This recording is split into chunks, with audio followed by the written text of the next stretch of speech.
Colors are something that we're all familiar with. The colors are amongst the first things that we teach children. But what if I were to tell you that not every culture has the same colors? And by that I don't mean that they have different words for colors, but some very basic colors have no words at all. For some reason, blue is the color that divides many cultures. And it isn't the only interesting thing about blue. Learn more about the color blue and what makes it interesting on this episode of Everything Everywhere Daily.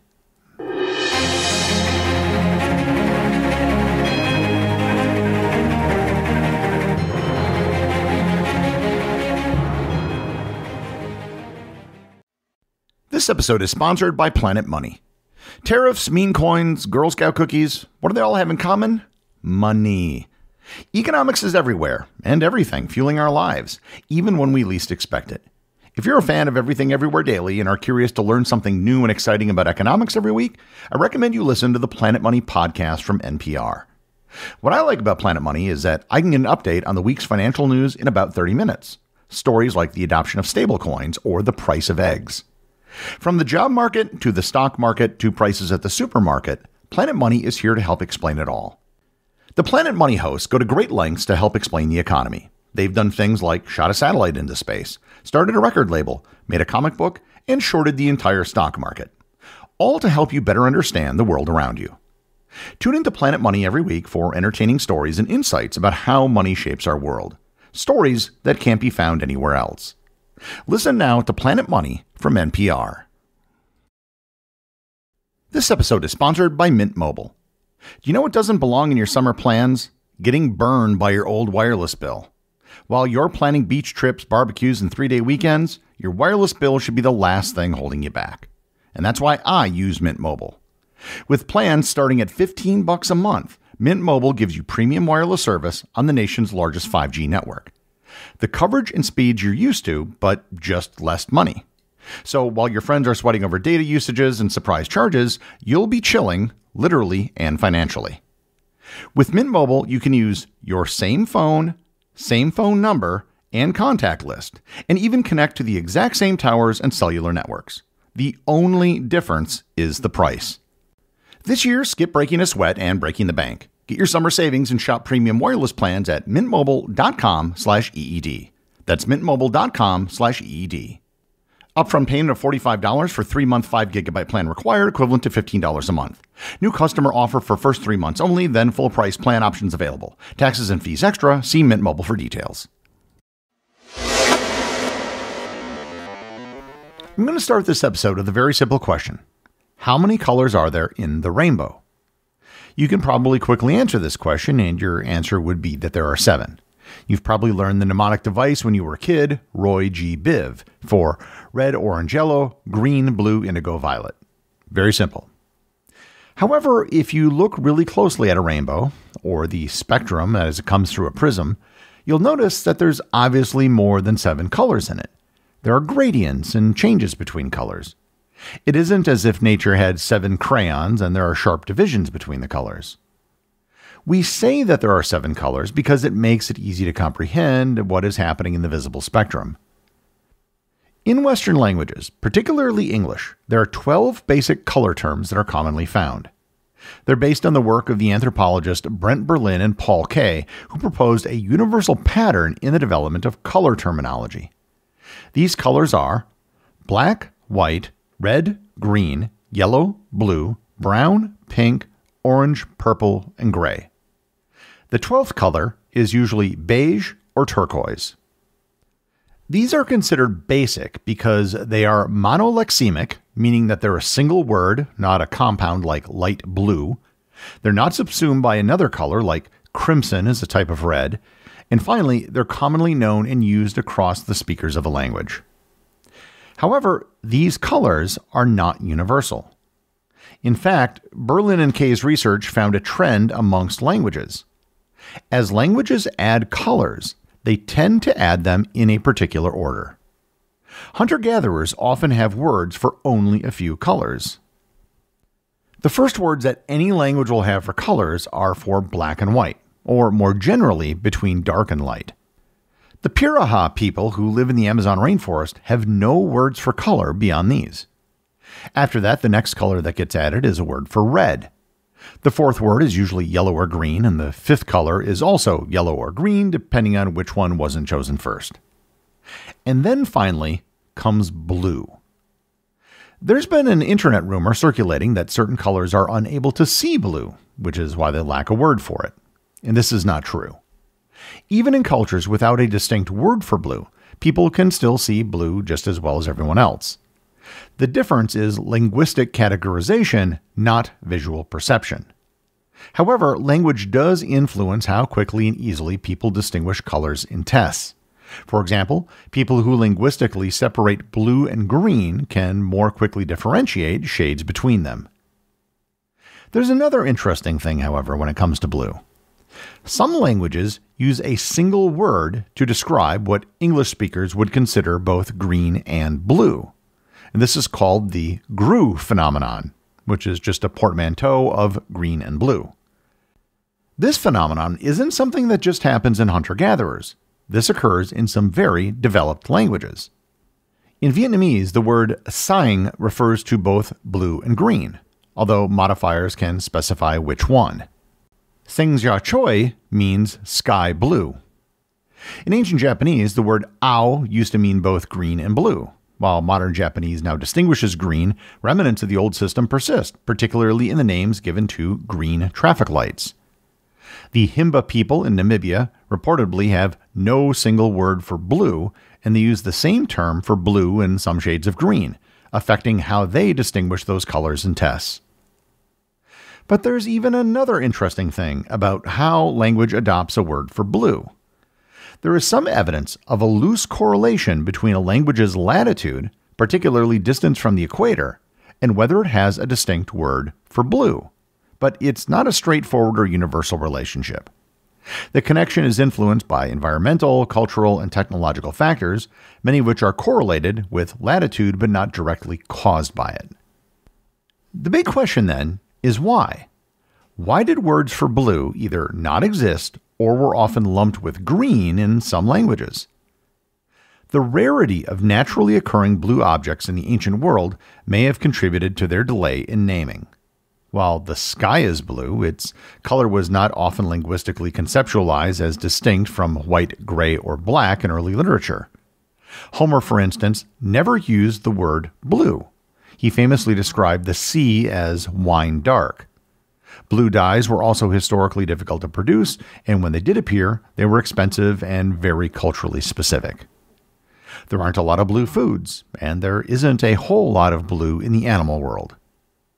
So the short answer is that some cultures didn't develop a word for blue because there wasn't a whole lot of blue in the world that was relevant to them.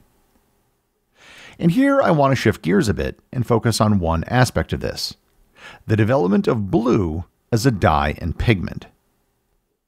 There were several colors that ancient people found very easy to create. Black was trivial. Just rub the end of a burnt stick against a rock and you have black. Ancient people obtained yellow and red colors for rock art primarily from naturally occurring iron oxide minerals. Red came from hematite, while yellow was derived from limonite or goethite. These minerals were ground into fine powders and mixed with binders like water, animal fat, or plant resin to create lasting pigments.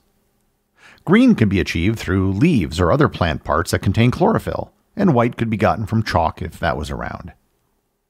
In a previous episode, a long time ago, I covered how rare purple dyes were in the ancient world. They were only created by a sea snail off the coast of Lebanon that were a prized commodity produced by the Phoenicians. It was so rare that purple became the color associated with royalty. The color blue was also rare in dyes and pigments in the ancient world because the materials required to produce it were scarce, difficult to process, and often expensive.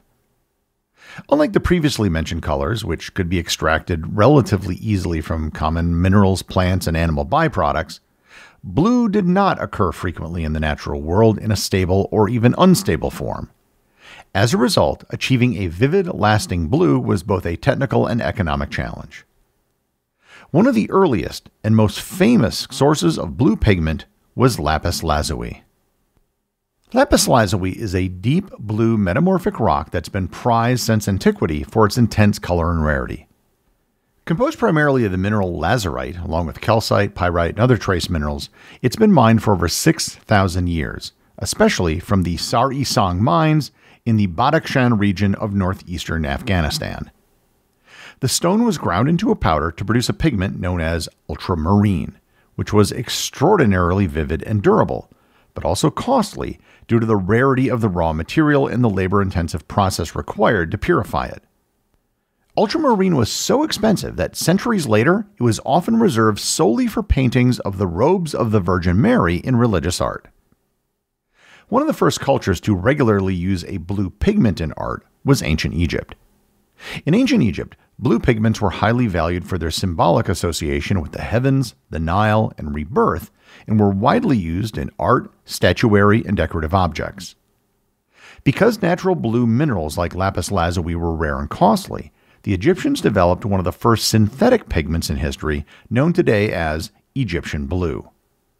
This pigment was created by heating a mixture of sand, copper compounds such as malachite or azurite, and lime to high temperatures, resulting in a crystalline substance called calcium copper silicate.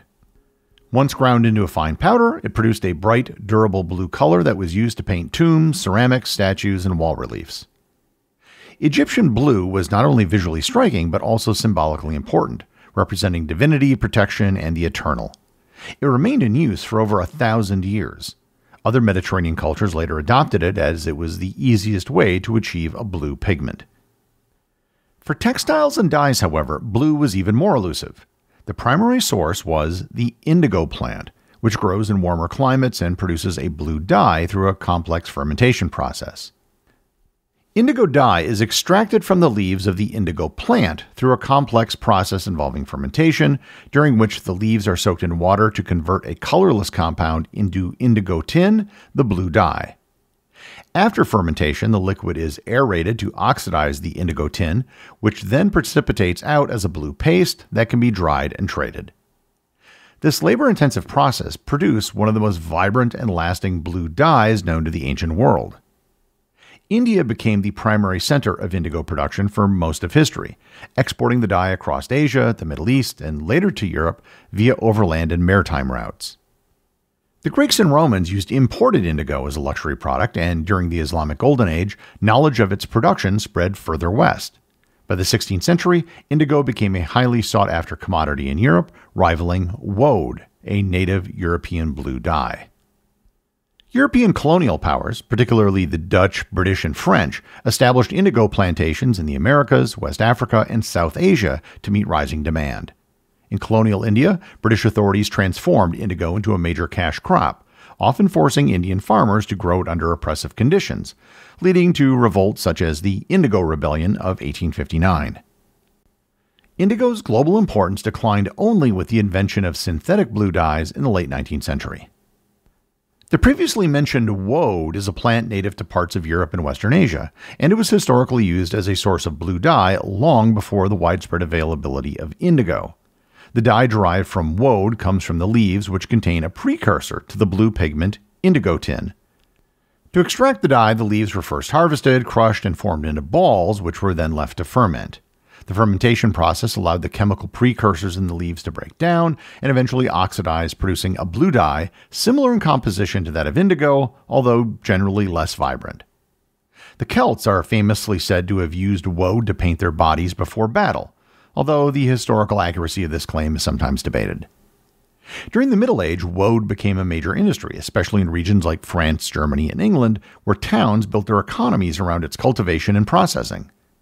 However, woad dyeing was messy and foul-smelling due to the fermentation process, and woad generally produced a paler, less color-fast blue compared to true indigo. When indigo began to be imported in large quantities from India and the Americas in the early modern period, it gradually supplanted woad due to its superior quality and intensity. My guess is that most of you have never given a second thought to the concept of blue. Yet it's something that some cultures don't even have a word for, and for those that did, it was extremely rare to use in dyes and pigments for thousands and thousands of years. The executive producer of Everything Everywhere Daily is Charles Daniel. The associate producers are Austin Oakton and Cameron Kiefer. I want to thank everyone who supports the show over on Patreon. Your support helps make this podcast possible. I'd also like to thank all the members of the Everything Everywhere community who are active on the Facebook group and the Discord server. If you'd like to join in the discussion, there are links to both in the show notes. And as always, if you leave a review or send me a boostagram, you too can have it read on the show.